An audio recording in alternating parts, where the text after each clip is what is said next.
शादीशुदा लाइफ में कोई आपके रिश्ते में कोई तीसरा आ जाए तब क्या करें आप, है ना। मैरिड लाइफ में कोई तीसरा आ जाए तब क्या करें आप। चलिए इस वीडियो पे भी थोड़ा डिस्कस कर लेते हैं। हमेशा की तरह बड़ी नहीं होगी, इसलिए लास्ट तक जरूर देखिए। वीडियो को फटाफट चैनल को सब्सक्राइब कर लीजिए, बेल आइकन को हिट कर लीजिए। वीडियो पसंद आए तो लाइक शेयर जरूर कीजिए, कमेंट पर अपने ओपिनियन भी दे सकते हो, क्वेश्चन पूछ सकते हो। तो चलिए स्टार्ट करते हैं।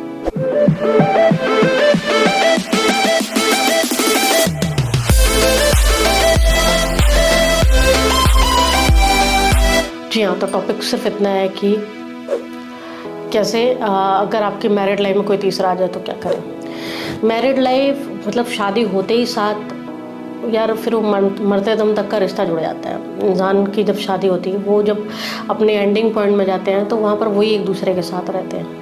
ये तो रियलिटी से कोई, तो इससे ना बहुत सारी उम्मीदें होती हैं। यहाँ पर कोई भी ऐसा नहीं रहता कि ये आप समझो, ये बहुत ही अपनापन अपने आप में शादी होते ही वो जुड़ जाता है। वो फिर अलग लेवल में ही प्यार अपने आप बढ़ जाता है कि ये मेरा पति है, ये मेरी बीवी है, तो वो अलग ही लेवल का वो रिश्ता जुड़ जाता है। उस बीच में अगर कोई तीसरा आ रहा है तब क्या करना चाहिए, कैसे इसे टैकल करना चाहिए। देखिए सीधा सा फंडा है, मैं कुछ चीज़ों में बताऊँगा। शादी है, यहाँ पर हम बोल नहीं सकते कि आप अलग हो जाओ, छोड़ दो इंसान को, सामने वाले को छोड़ दो। नहीं होता पॉसिबल, बहुत सारे घर में ऐसा नहीं हो सकता। बहुत लड़कियां हैं जो आज के टाइम में सेल्फ डिपेंडेंट हैं, जॉब करती हैं, वो डिसीजन लेके अपना अलग हो जाती हैं। या बहुत सारे लड़के हैं जो अपना खुद है, वो उनके सेल्फ रिस्पेक्ट रहती है, वो डिसीजन लेके अलग हो जाते हैं। बट कुछ औरतें ऐसी होती हैं जो उनकी फैमिली सपोर्ट नहीं करती है। कुछ औरतें ऐसी होती हैं जिनके बच्चे होते हैं, वो अपने बच्चे के लिए नहीं कर सकती।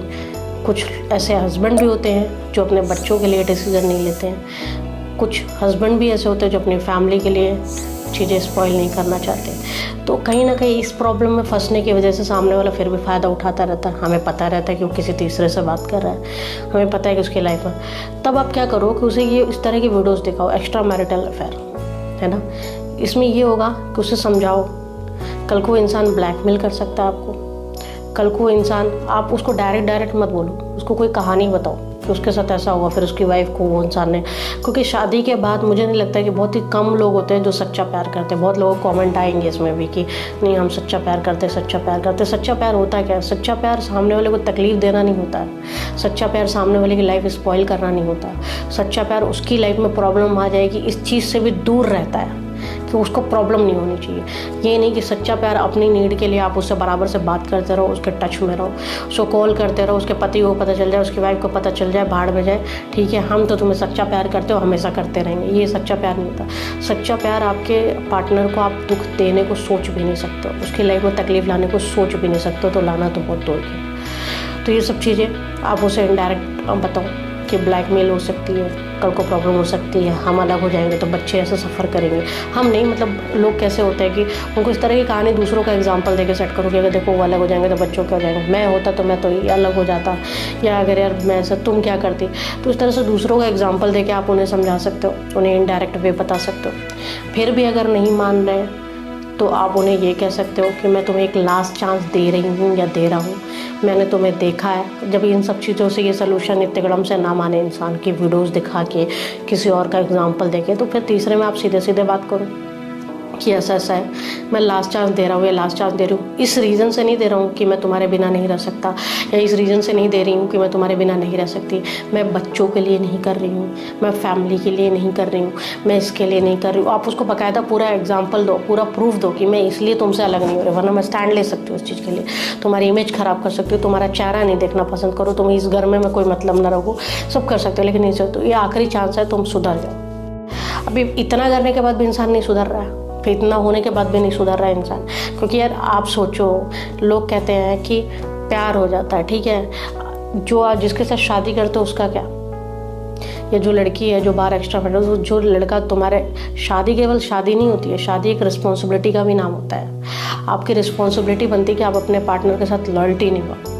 आपकी रिस्पॉन्सिबिलिटी बनती है कि आप उसके साथ रहो, उसकी लाइफ को देखो, सिक्योर करो, उसकी फैमिली, उसके बच्चे, सेम दोनों तरफ से एफर्ट होने चाहिए। तो शादी नहीं होती, रिस्पॉन्सिबिलिटी भी होती है। तो आप पहले तो उन्हें वीडियोज़ दिखाओ, ये एक्स्ट्रा मैरिटल अफेयर। दूसरा फिर एग्जाम्पल दे के समझाओ, वहाँ पर ओपिनियन दो।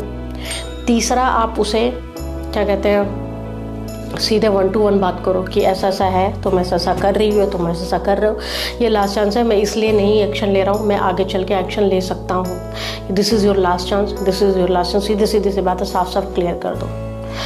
उसके बाद भी इंसान नहीं मान रहा, होते कुछ लोग नहीं मानते, करना है उन्हें ये लगता है कि सामने वाले चांस इसलिए नहीं दिया कि वो वाकई सच बोल रहा, सामने वाले ने इसलिए चांस दिया उसका कोई है नहीं, उसकी फैमिली सपोर्ट नहीं करती, उसके मायके वाले सपोर्ट नहीं करते, कहाँ जाएगी, या ये इसलिए कि इसके घर में ये कहाँ जाएगा अकेला आदमी, इसको तो हम ही लोग हैं, बच्चे बीवी कुछ होते हैं ना, हस्बैंड अपने बच्ची वाइफ पे बहुत ज़्यादा डिवोटेड होते हैं, डिपेंडेंट होते हैं, प्यार करते हैं, केयर करते हैं, फिर कहाँ जाएगा, उसका भी फॉर ग्रांटेड लेने लगते हैं। ये बेवकूफ़ लोगों को पता नहीं रहता है कि इंसान जब एक बार टूटता है ना तो कहीं भी चला जाता है, ठीक है। बट फिर भी जो लोग इस तरह सोचते हैं, नहीं समझ रहे फिर भी, तो फिर उस इंसान से मतलब रखना बंद कर दो, समझ गए। उसे सब काम का काम, पैसा मिल रहा है घर चलाओ, खर्चे मिल रहा है घर चलाओ, बच्चों को ध्यान दो, अपनी प्रायोरिटी सेट करो, अपनी लाइफ को प्यार करो, अपने आप को प्यार करो, और बोल तू जा तेल लेने, और उससे मतलब ही मत रखो, भाड़ में जान दो। फिर उसे अपने पास भी मत आने दो, उससे बात भी मत करो, उसे ख़त्म, रिश्ता ख़त्म ही समझो। पेन गेस्ट की तरह रहो एक रूम में, आप सारी चीज़ें करने हो तो उसे बता दो कि मैंने आपको सब चांस दिया, सब कुछ किया, इस तरह बताया, इस तरह बताया, इस तरह बताया, फिर भी आप नहीं सुधरे, अब आप अपना काम करो, हमको आपसे मतलब नहीं। फिर अपने बच्चे की लाइफ सिक्योर करो। लाइफ में प्यार शादी ही सब कुछ नहीं होती है, हमारे बच्चे के प्रति भी हमारी रिस्पॉन्सिबिलिटी होती है, हम उसे भी ध्यान देंगे, उसका फ्यूचर निभाएंगे, उसका फ्यूचर बनाएंगे, ना कि ऐसे इंसान के पीछे उसका भी फ्यूचर बर्बाद करेंगे, अपना भी फ्यूचर बर्बाद करेंगे। अगर लाइफ में बच्चे नहीं है, अभी शादीशुदा है लाइफ है, तो फिर अपने आप को प्यार करो। ज़िंदगी में अपने आप को भी प्यार करना इंपॉर्टेंट है, ना कि दूसरों के लिए अपनी लाइफ की बैंड बजानी है। और ऐसे इंसान के लिए तो बिल्कुल नहीं बैंड बजानी है जो लॉयल्टी ही नहीं दिखा पा रहा, भाई उसको आपसे वही नहीं हो रहा है। इन सब चीज़ों पॉइंट में एक चीज़ ये भी ध्यान देना है, बहुत इंपॉर्टेंट है, लास्ट में जो बताना चाहूँगी कि ये एक्स्ट्रा मैरिटल अफेयर होते क्यों हैं, ये भी ध्यान देने की जरूरत है। कहीं ऐसा तो नहीं कि आप उस तरह से नहीं रह रहे हो जिस तरह से उसे चाहिए। सही और गलत का फ़र्क आप ज़रूर समझना। सही गलत कैसे होता है, आपको ये पता होना चाहिए कि आप क्या गलत करते हो और क्या सही, और ये दुनिया में हर इंसान को पता होता है, ऐसा नहीं है दुनिया में कि किसी इंसान को पता नहीं होता है। तो आपको सही गलत का भी फ़र्क पता होना चाहिए कि हम यहाँ पर गलत बिहेव कर रहे हैं, हम गलत तरीके से पेश आ रहे हैं, हम उनको टाइम नहीं दे रहे, हम और वो रिस्पॉन्सिबिलिटी नहीं निभा रहे, सेम दोनों तरफ से। इसलिए भी कई बार इंसान चला जाता है, तो वो भी ध्यान देना है। और सामने वाले से जब बैठ के बात करो तो उससे पूछना है कि तुमको क्या कमी है, उस कमी को पूरा मैं करूँगा या मैं करूँगी, उसके बाद मुझे ये शिकायत नहीं मिलनी चाहिए। उम्मीद करती हूँ कि जो बताना चाहे वो आपके समझ में आया होगा। फिर मिलेंगे ना वीडियो के साथ, तब तक अपना ध्यान रखिए, घर में रहिए सेफ।